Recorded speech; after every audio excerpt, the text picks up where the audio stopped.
Hey guys, welcome to my channel. And today, I will be reading a Katsuki X Reader by Under Daydreams on Tumblr. And a simple disclaimer up ahead. Katsuki's relationship with the reader isn't meant to show a good, healthy relationship, it's more of a dysfunctional, morally twisted one. He's not very good in this. So yeah, that's a warning. With that said, let's get into it. Sometimes, you wondered why Katsuki even looked at you. You weren't even in the hero course, for God's sake. And despite practically growing up together, neither of you had spared the other any time, until Katsuki bothered to talk to you during the entrance exam, bragging about how many robots he'd taken down, gossiping about some of your former classmates, just making nice, polite small talk, rather than staring at them all. He had not forgotten about you when you were accepted into general studies, making himself present wherever you happened to be. It had been nice at first, listening to his training endeavors over lunch, having one of the more popular boys in TUA personally escort you to class, until it wasn't anymore. Until Katsuki wasn't nice anymore. Like now, for example, as you kept you hostage, and the other boys into hall. The last bell had rung minutes ago, meaning that you probably missed the train. Again. But Katsuki already knew that, smirking down at you, gaze lingering on the white cast wrapped around your arm. He must have known you had been hospitalized. For a full week, no less. All because he'd had the down nerve to shove you down a flight of stairs. "Did you miss me?" he asked, his voice drawing you out of your thoughts. His tone was mocking, his madness practically audible. But then again, and wasn't that? "Because I really missed you.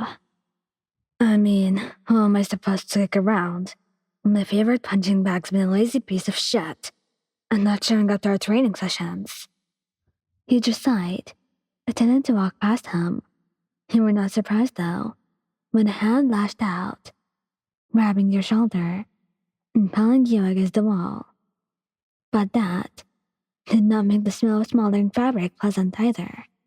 "It's my first day back, Bakugou," you sighed, closing your eyes and fighting the frustration you always felt during those little spats of yours. Usually, you would insult him back, or put up more of a fight.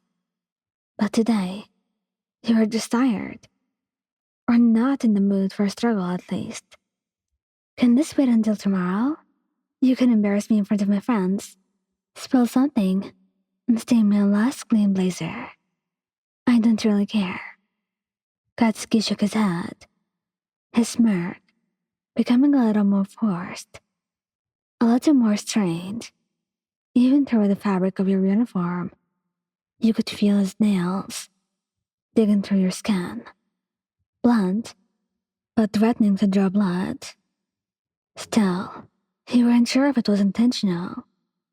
Judging from how focused Katsuki was on not showing his distress, it couldn't have been. "No. No, sweetheart. That's not how this works. You don't get to choose when you spend time together." Resting a hand on his, he nudged his arm, just wanting this to be over. "Look, it's not my fault you're so—" Before you could finish, you were on the floor, Katsuki's foot in your cast, and his smirk gone, replaced by a deep, stubborn scowl. You were stunned for a moment, both by the air suddenly knocked from your lungs, and the idea that he was attacking you, not bullying, not accidentally pushing, not harassing. No, he was attacking you. You opened your mouth, ready to scream for a staff member, but Katsuki was much louder than you. "You don't get it. This is your fault, Ryan." He was nearly yelling, tears beginning to fall, as you ate furiously at his cheeks, not daring till a dazing touch the ground.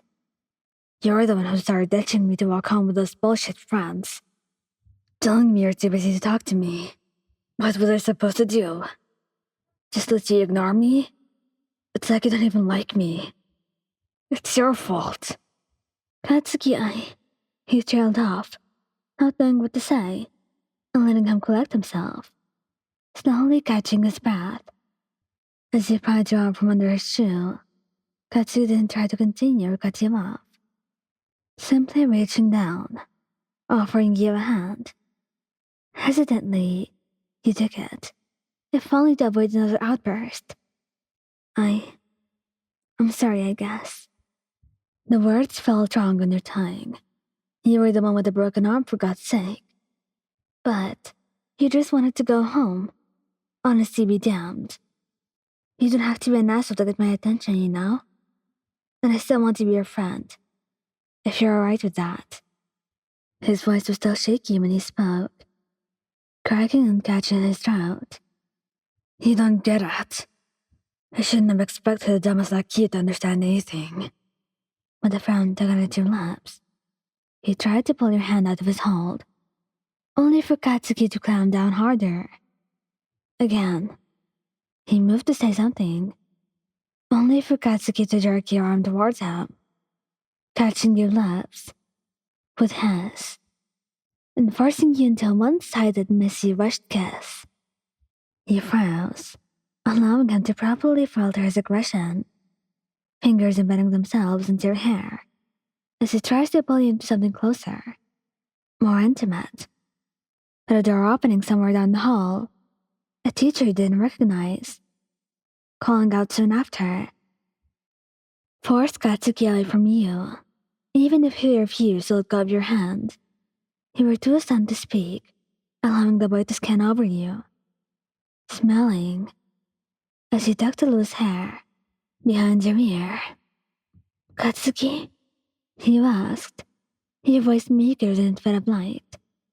He only hummed in response, and he reluctantly continued. What the hell was that? My confession, he admitted, smiling for the first time since your short-lived friendship. He turned, tugging you forward, and still in a daze, you followed him. You're mine now, and I'm not going to share you with any of those bastards. Not anymore. Again, you shook your head, refusing to believe him. Katsuki couldn't say something like that. He couldn't do something like that. No, you bullied me. You were interrupted by a laugh. The same low, deep chuckle he would always let out when he was tormenting you. He didn't pity you with the response. But you weren't sure if you wanted him to. He was still tormenting you, really. You just walk away, with fewer bruises this time.